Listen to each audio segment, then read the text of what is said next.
So Tom, I hear you asking yourself, why didn't you put this video out at the embargo time like everybody else on the internet apparently did? The answer is because I missed the carrier pigeon that was here to tell me about the game last week because I was in the emergency room with my girlfriend. And don't worry, Jane is fine, we just had a little bit of a scare. My name is Tom, otherwise known as Titanium Legman, and I finally got to play Final Fantasy Tactics: The Ivalice Chronicles!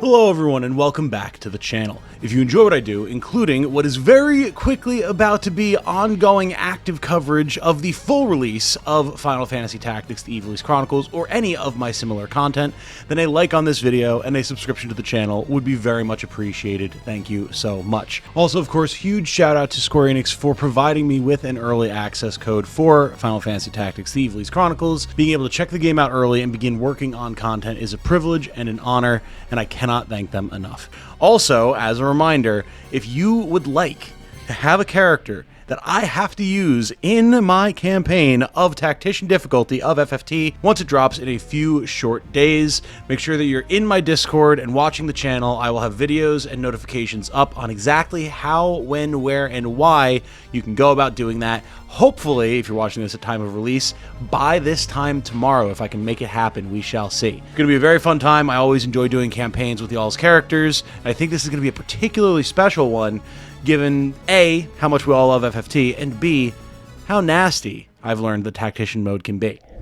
So what exactly are we going to be covering in this video? I have played approximately 7 hours of Final Fantasy Tactics: The Ivalice Chronicles thus far. In that time, I was able to clear the entirety of Chapter 1 of the campaign entirely on Tactician mode, doing a very bare minimum of any sort of grinding, although I did check out a lot of the different changes that have been made, as well as new features and the like. The video will be largely split into 2 parts, the first being generally how the game feels in terms of the art, the animations, the sound effects, the voice acting, and actual performance of lines, which is something we'll talk about.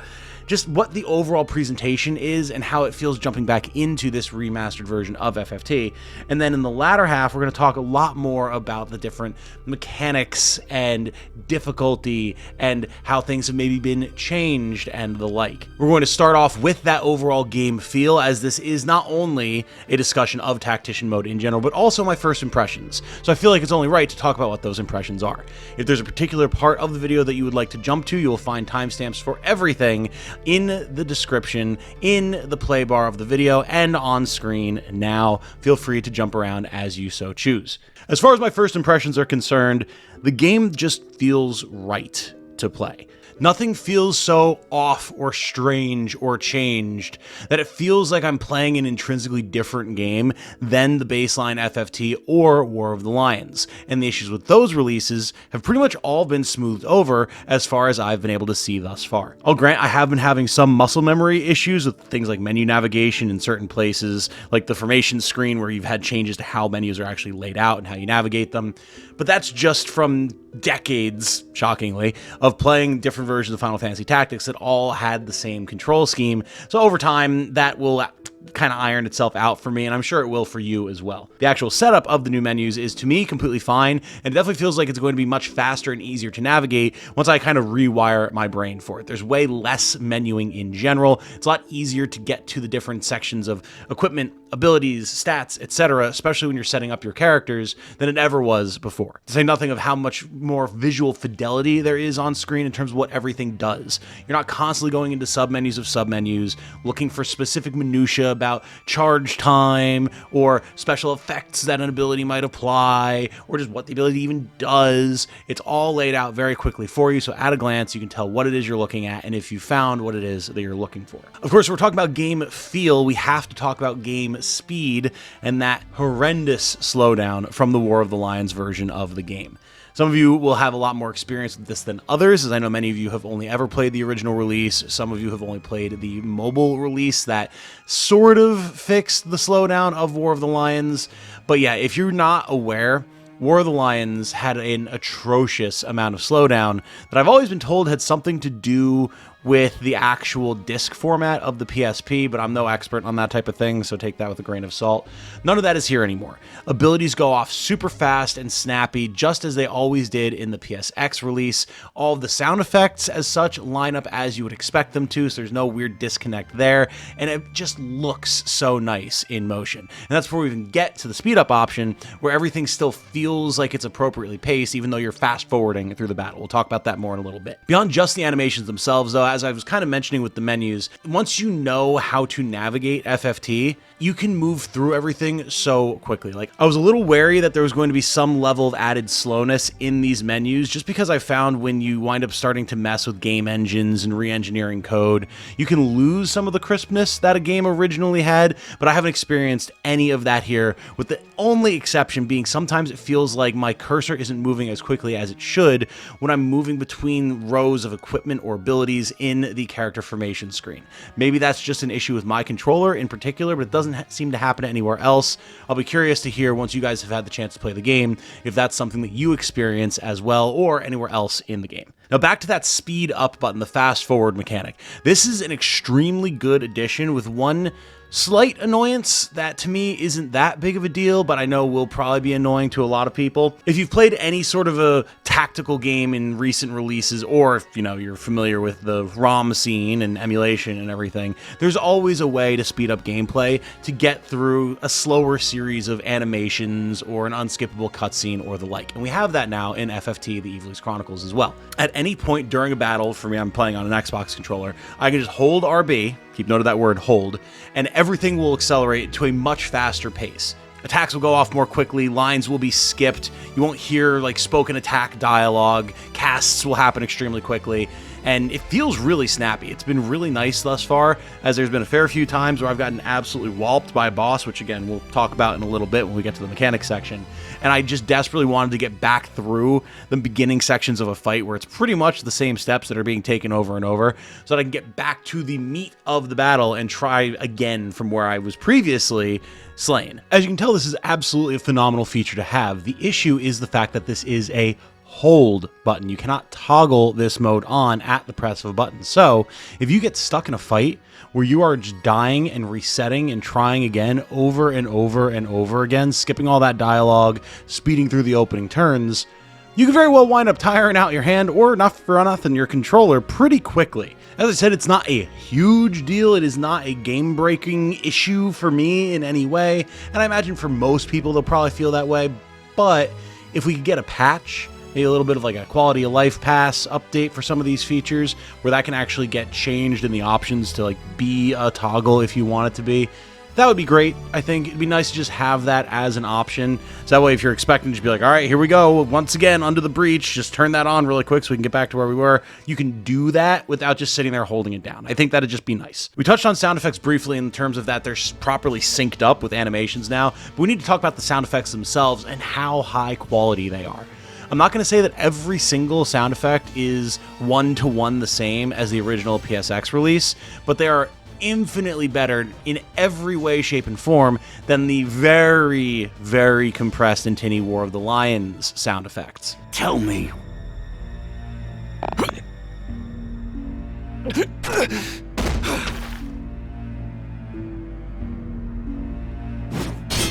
The first time I heard Gafgarian's Shadow Sword go off in the opening fight at Orban Monastery, I got chills. It immediately sent me back to my childhood. You had that depth of soundscape, that sort of echoiness and raw, layered crunch that is so iconic for that ability, and hearing it come back again in its full glory was awesome. By divine will unencumbered, by darkness empowered, Shadow Blade, fall! You hear every rattle of boots and chainmail as characters walk around. When a sword is drawn or dropped, it clangs like it's a metal pipe dropping down onto the floor of the gymnasium. Punches are meaty, sword strikes are vicious.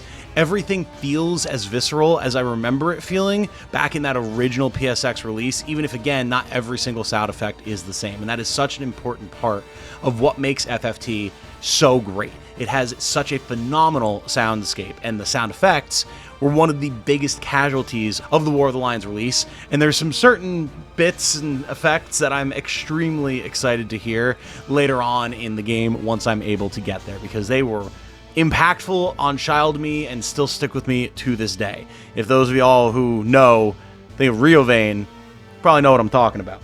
The only real sad point I have with the sound effects is actually with the rotation noise. I don't really know what you would call it. When you rotate the map so you can see it from different angles. In the original releases, and even in War of the Lions, it had a very chunky, satisfying, almost mechanical sounding, like whirring or clunking noise as the map rotated around, like it was actually on a board or a table that had gears in it, so you could spin it around and look at it from different angles like you were some sort of military commander. I really liked how that immersed me in the idea of this being a sort of top-down world with a war game aesthetic, and that effect is still there now, but it's much more muted to the point that it's almost hard to hear, and it definitely doesn't have the same depth of sound, maybe because it's just so quiet. It's an extremely minor thing, it's just something I was looking for, so I'm a little sad that it's not as punchy as it used to be, but it's a very minor thing. As far as the OST itself, we have confirmed that it is pretty much completely unchanged outside of the new town music that you can actually get when you're looking at the list of town facilities in a city or whatever, which is completely new. Everything else is the original OST, and honestly, I would not have it any other way. Like I said, the soundscape of FFT is one of its most notable features that people don't often really acknowledge as such, and the OST itself has stood the test of time above all else. I've just had it on in the background while I'm doing chores before. I've used it as background music for D&D campaigns that I've been running. I've heard it overlaid over other games or just as background in people's videos and streams because it's just that good that even if you don't know it, you enjoy it. And I don't think it would have been appropriate to change it for this release when the stated goal of the Ivalice Chronicles is to try and have that evocation of feeling that the original release had for so many of us. And the soundtrack was a huge part of that, so I'm glad that it's still the same. And it sounds great. There's no compression, no tinniness whatsoever. It is crisp. For the voice acting, this is one that I saw a lot of people were very excited about, myself included, but some were a little concerned about because, yeah, granted, game VA is hard. And while there's been a lot of examples of really phenomenal voice acting in recent years, it's also kind of set the bar even higher than it used to be. And the dialogue in FFT is one of its other biggest selling points. How the characters talk to each other, the story that is told, how that characterization unfolds over time, really can be made or broken by good or poor quality VA work. Fortunately though, the English VA is phenomenal. You've taken leave of your senses, Gustav. Have I? What hope does your full revolution hold? Dreams do not fill a man's stomach or make soft the packed earth on which he beds. What madness possessed you that you would abandon your posts to traipse about the desert? You, no less human than we? Now there's a beastly thought. However, I want to make sure that this is very clear. This is not just the voice actors did a good job with their lines situation. It's the voice actors performed their lines like they were on stage on Broadway kind of situation. This is something we saw with Tactics Ogre Reborn as well, so I'm really happy to see that they're replicating it here. Characters live in the scene. You don't have someone just walk up and say their line and then stand there while another character says their line. Lines will sometimes play over each other slightly. If a character does something in the middle of a scene, even if they don't have a given line, there will be a grunt, an acknowledgement, a sigh, a groan of pain perhaps, to accompany what happens to them. But there's a great example from very early on in the game when you and the party are interrogating a member of the Corpse Brigade, and Argath, however you want to refer to him based on which version of the game you know, kicks him because he's not being cooperative. How the bloody hell should I know? I'll not bear your ribald tongue, rogue. Learn to guard it if you'd not have it cut from your throat. I am no rogue. Tell that to the men you've robbed. And not only do you get the meaty sound effect of Argath kicking him, he actually grunts and then groans as he rolls across the floor and then kind of has a little bit of a noise of effort as he gets back up. They didn't need to do that. They could have just had the kick sound and the sound of his body hitting the floor and rolling, and that was that. But the VA elevates it by giving a sense of realism. This character actually actually just got punted across the room and is now trying to get back to his feet with his hands tied behind his back and a very rapidly growing bruise on his ribs. That is awesome, and there is an endless number of examples of that all throughout the game. It's one of my favorite aspects of this release thus far. It makes every scene come to life. And again, there's some major scenes later in the game that I can only imagine how they're going to handle that and how it's going to really liven things up. It's phenomenal. The last couple aspects of game feel for this first real half of the video, I suppose, that I want to touch on are tutorialization and how all the extra additional features feel as part of the complete package, or at least a vision of a complete package of the Ivalice Chronicles. The tutorialization is almost excessive, to the point that I feel like there's going to be some people who are annoyed by it, especially people who know the game very well, but I want to talk about it for a second nonetheless. Every single new feature, mechanic, aspect of the UI, etc., has its own dedicated tutorial pop-up, for the most part, that will very quickly go through what it is, what it represents, and why it's something that you should care about, as well if there's like specific controls related to it, like how to rotate the map so you can see different aspects of it, go into tactician mode, or tactical mode I should say, and look down from a bird's eye view, all that type of stuff. Like, here's the controls for that, which is good, don't get me wrong. I think it's actually even better because there was such a complete lack of any sort of tutorialization in the previous versions of FFT. Yes, you could go into the Chronicle and go talk to Darevon, and he had all the tutorials and guides for everything, but it was never present in the game itself, and you very rarely even got any acknowledgement that those tutorials in the menus existed, so it was very easy to just go through the game and be completely winging it and flying it blind and learning by experience. It's how I played the game, and there was so many aspects that friends only told me about later that I had no idea existed, which was insane to me. Now we've gone in the other direction. The game will teach you how to play it, the game will teach you how to navigate it, and it will encourage you to look into more aspects of it to get a fuller gameplay experience. And it does die off very quickly. Outside of the occasional new mechanic that crops up, like, oh, a random character turned into a treasure chest 5 maps into my run. Well, there's going to be a quick tutorial pop-up to be like, oh yeah, when a character's hearts run out, they can turn into a treasure chest or a crystal, and this is what they do. But it all stops pretty quickly from what I saw clearing the entirety of Chapter 1. Finally, let's talk really quick in this section about all those new features and everything. Like, we've got the State of the Realm, expanded recruit screens, in-game achievements through the report, the removal of guests from the party formation screen for space, the ability to trigger and leave random battles whenever you want, and the inclusion of War of the Lions scenes that have been redubbed with the new VA cast that you can view in the Chronicle, makes the Ivalice Chronicles feel like a far more quote-unquote complete experience, despite the removal of the War of the Lions classes. It feels like so much love, care, and attention was put into not just recreating the game itself, but immersing the player in it. They don't want there to be any friction when it comes to getting stuck with menus or trying to find a specific piece of information that you need and then just getting frustrated. They want people to actually know the story, understand the characters, and not just the ones that you're experiencing through the moment-to-moment combat gameplay of the campaign, but all the other players at hand, many of whom you literally never directly interact with, but who have some of the most important actions that shape the entirety of the world that you're existing in. Having features like this and encouraging players to actually check them out is going to make the great scope and quality in all of its aspects, not just in gameplay, that FFT brings to the table, apparent to so many more people. And even as a veteran player, I'm enjoying it so much. I can't even imagine how great it's going to be for someone who's trying the game for the first time after hearing how great it is for so many years.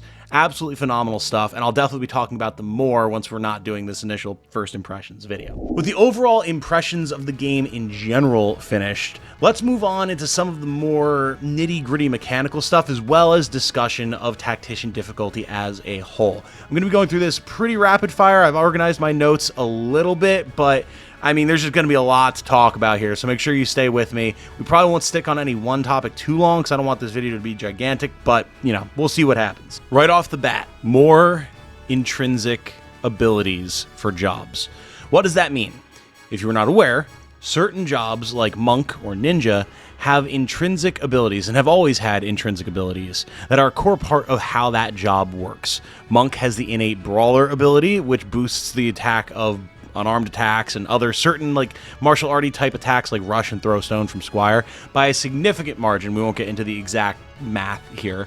And Ninja has dual wield intrinsically, so they can dual wield weapons. These are both support abilities that you can learn on that job to apply to any other character in any other job once you've learned it on them, and are huge key parts of what makes certain jobs so busted nasty. Because like, if you want to make a punch ninja, you wouldn't be able to do it if the ninja didn't already have dual wield built in, so you could put Brawler on them and then have 2 punches come out, pop, pop, you know? But there's so many support abilities that are good, but not phenomenal, and no job has access to them intrinsically. There's very few, or there were very few, intrinsic support abilities in the game. However, it would appear that we're getting an expanded roster of jobs that have their own intrinsic abilities now. The biggest one that I've encountered thus far, Chemist. Each and every Chemist now comes with built-in intrinsic item finder or treasure hunter to make running around and just stepping on random squares on maps and finding items all the easier, which is really, really nice, because there's no indicator of where there might be a hidden item on a map. Unless you memorize every location on every map in the game and then specifically run your characters there to find a random potion or echo grass or something, it's only ever relevant until very late in the game when you're doing special maps where there's insanely busted gear hidden in very specific spots. Now, by just having a chemist and navigating around, you're much more likely to just find some extra stuff that you can use. I've already found a couple of potions, a high potion and an echo grass, just from having my chemist step somewhere that I wanted them to go anyway, which is awesome. And what's doubly interesting is it actually says in-game in the job unit description that by equipping Treasure Hunter on someone who is a chemist, you'll increase your chance of finding rare items from these squares specifically. So there's even the possibility that putting these special support abilities on jobs that already have them intrinsically will do even more for you, depending on what other jobs potentially have them now in TIC. I love this. It's a really nice way to make use of the intrinsic system when I feel like it was extremely underutilized before, and I'm very happy that the game actually directly tells you what that intrinsic ability may be, if anything, and how you can potentially modify it with other uses of those abilities. So cool. I can't wait to unlock the rest of the jobs and see which, if any of them, also have intrinsic abilities now. It's going to be so cool for build crafting. As far as overall enemy behavior is concerned, I've noticed some things like chocobos seem far less likely to spam choco heal when they're standing in the middle of your forces, healing themselves and everyone around you. They definitely seem to focus a lot more on attacking and trying to bring down your characters, at least on tactician mode, over healing you to heal themselves. They will still cast Choco Heal, of course, but it seems they're a bit smarter about when and where they do it, which I feel like is going to be both a blessing and a curse when you're dealing with masses of Chocobos. Really, in general, the enemy AI seems to be a bit improved. Of course, this is anecdotal. I've not had the opportunity to do a ton of testing, but it feels like every enemy unit is a little bit more aware of what their allies can do, what the combat timeline looks like, and what they have the opportunity to try and pull off. It definitely felt like I was fighting a smarter opponent as I was going through the campaign of Chapter 1, and while of course further testing may prove that this was in fact just anecdotal, it does feel more challenging, and I'm really happy to have that. Once more complex jobs and bigger enemy formations get introduced, we may either see that the AI struggles more, or perhaps we'll get an even greater depth of tactical flexibility. We'll find out. I've noticed that JP gain is definitely much higher, seemingly through the spillover mechanic. Not exactly sure yet what margins we're talking about here. Lots of testing is required.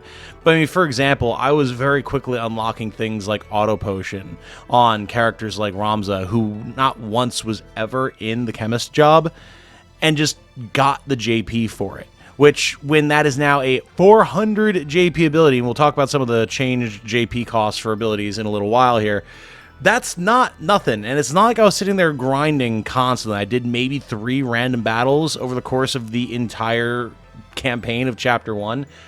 you don't get stuff that quickly. I mean, I was getting JP boost unlocked on everybody, including my chemists who weren't in Squire yet, insanely quickly as well. Like, I was getting these abilities before I had JP boost.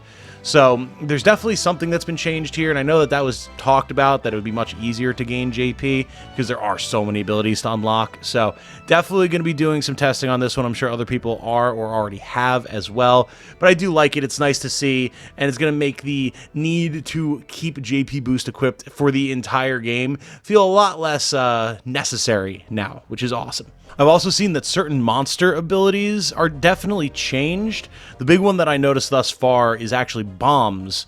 If you get them down to low enough HP, as is true Final Fantasy fashion, they will self-destruct to try and deal a massive amount of damage to you, blowing themselves up in the process. Except they don't actually KO themselves anymore, as it turns out. Now they just lose what little HP they had left and go down to like half of that, or maybe even 1. But then still get to keep going after having blown up your dudes.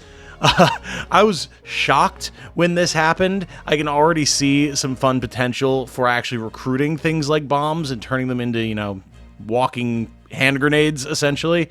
And doing all sorts of wacky stuff with like flame-absorbing gear and spreading of oil. And given that this is a change, I have to wonder what other changes we might see to some other monster abilities that'll make them a lot more interesting to fight, as well as potentially use on your team. Very interesting. Very curious to see where that winds up going for us. From what I've seen thus far, rend abilities and other status effect application abilities like Doomfist seem to have had their accuracy adjusted. Like, I had basic characters, both on my team and the enemy team, who really weren't kitted out for anything special to maximize effectiveness of those abilities, hitting for in the mid-60s sometimes in terms of accuracy for like Rend Helm and armor, or again Doomfist. I was really taken aback by this, and if it is actually true and there wasn't just some weird ideal zodiac signs going on that I didn't notice, this has a huge implication for how useful so many of these support abilities or more utility abilities are going to be, especially on Tactician difficulty, where I think having a lot more abilities like that to cripple the enemy rather than outright annihilating them as you're used to will be so much more necessary, but also viable, which I'm extremely excited about. Alongside that, it also feels like secondary effect triggers, such as the instant KO from Wiegraf's Northswain Strike, are heavily increased.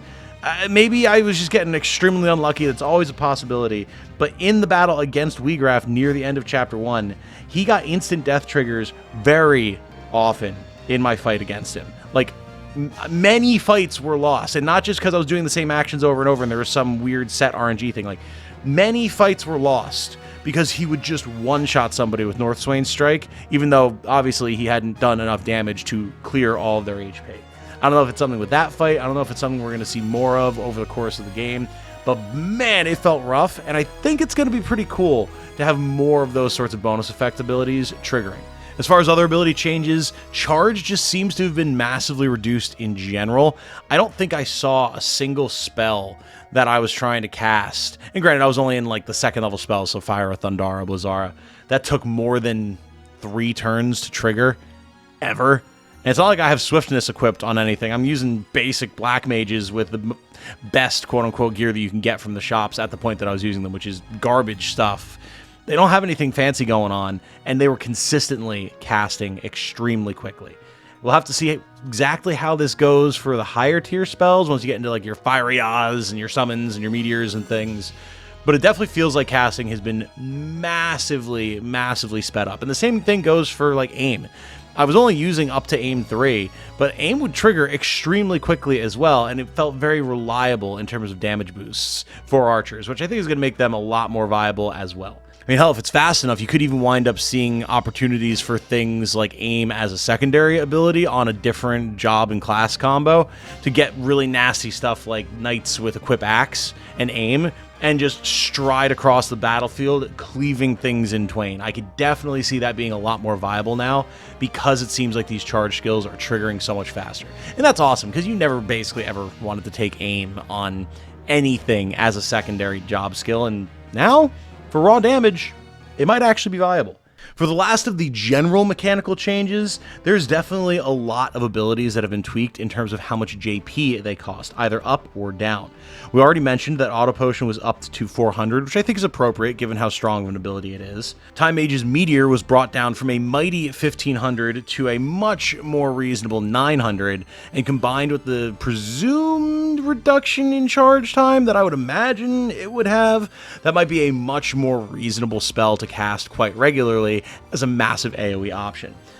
Finally now, what's not going to be as reasonable though, is Time Mage's Teleport, which you may remember used to cost 650 JP, now costs 3,000. It is a chunky boy in terms of how much it actually costs to unlock that sucker, and you know what? It's appropriate. Because why would you ever take move +3 when you could just take teleport? Every once in a while it fails, but boy howdy, you can just go anywhere you damn well please, huh? Well, now it's going to cost you a whole hell of a lot more to try to get that online, which I think is appropriate, especially because you're going to have Time Mage unlocked before you ever unlock, like, Dancer or Bard to get move +3. Like, no, that's not going to happen. So, yeah, that's an appropriate change, but it gobsmacked me when I first saw it, let me tell you. Now, for Tactician difficulty in specific, boy, there's a lot to talk about with this. I really like it, though. Tactician feels tough. It's not massively different from what I've seen that far compared to base difficulty, but it definitely feels like things are ratcheted up a notch in terms of how seriously you have to take a battlefield and how much consideration you have to give to the enemy. Like, dude, on Tactician, enemies hurt, man. Walking up to any monster and trying to hit him in melee and knowing that you're going to get clapped back for way more damage makes you reconsider not only when and where you're choosing to launch your attacks, but if you are going to use melee or if you're going to use options, especially very early on, like throw stone or rush, to avoid that counterattack while still getting chip damage in. When you're fighting human enemies, you better hope they don't have better gear than you, because it's already going to take a couple of people to down one dude. Like, you absolutely need to focus fire now, and you need, especially early on, to have reliable ways of healing and healing quickly. I very, very quickly got basic potions and Phoenix Downs on everybody, and I kept it that way for a good long while because I needed to know that if someone took a massive hit, I was going to be able to res them or at the very least heal them with anyone that was nearby, because every point of HP mattered. As I progressed further into the campaign, it definitely got less intense because you had so many more options available to you, but it definitely felt like pretty brutal. I could not afford to leave any of my squishies vulnerable to maybe more than one powerful enemy, or they would just explode. Even my frontliners, I was definitely relying multiple times on a knight being able to block or parry. I was putting parry on every single one of my knights just to give myself an increased overall statistical survivability, and it definitely did help, and it was very important.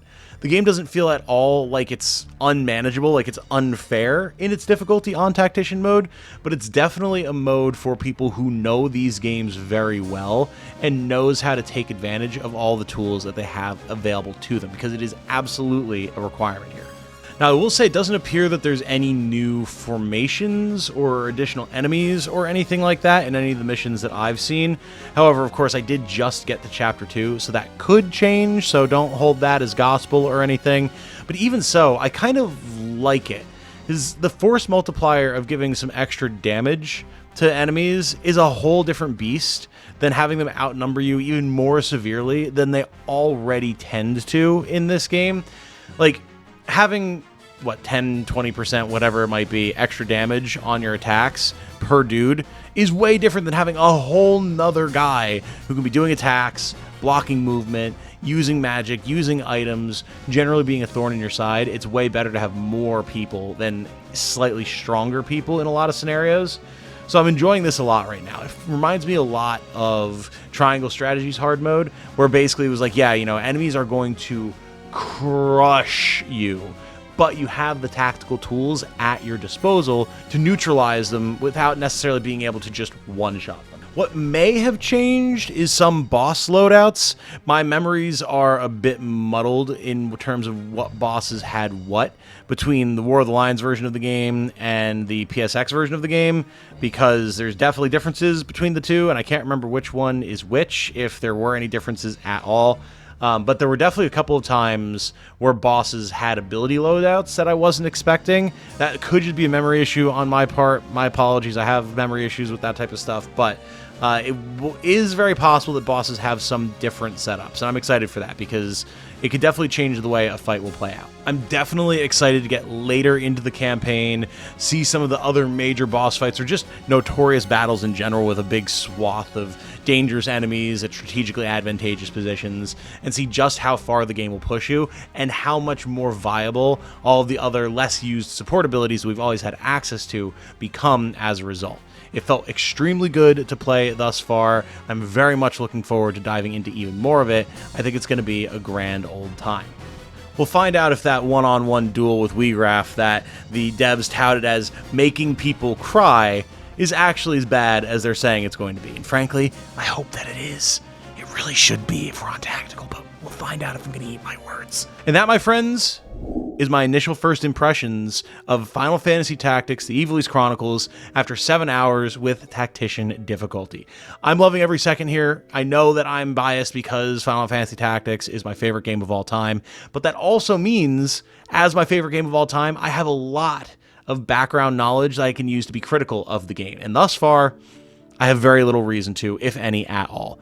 To me, already, this feels like it's going to become my personal definitive way to experience FFT, and I think a lot of other people are going to feel that way as well. Of course, this is not a comprehensive review or playthrough in any way, shape, or form, so there always is room for that opinion to change, but just the addition of the voice work and the fixing of all the slowdowns and sound effects alone makes this better than War of the Lions by a country mile. Regardless of my opinion, though, I hope that you guys found this very informative and fun to listen to/watch, and I welcome all of your opinions about everything that we discussed and that I was able to show in this video. We will, of course, be covering FFT extensively going forward. I can't wait to be able to show you guys a lot more. I don't know if there's much that I can show at this point with embargoes and things like that, but as soon as I'm able to, there's going to be guides, there's going to be streams. I'm going all in on this puppy, and y'all better be ready for it, because I have a whole week off of work. It's going to be a good time. Until that time approaches, though, my name has been Tom, otherwise known as Titanium Legman. I hope that you all have a good night. Stay safe and healthy out there, everyone. We'll be back very, very soon. And remember, be good to each other, y'all. Bye now.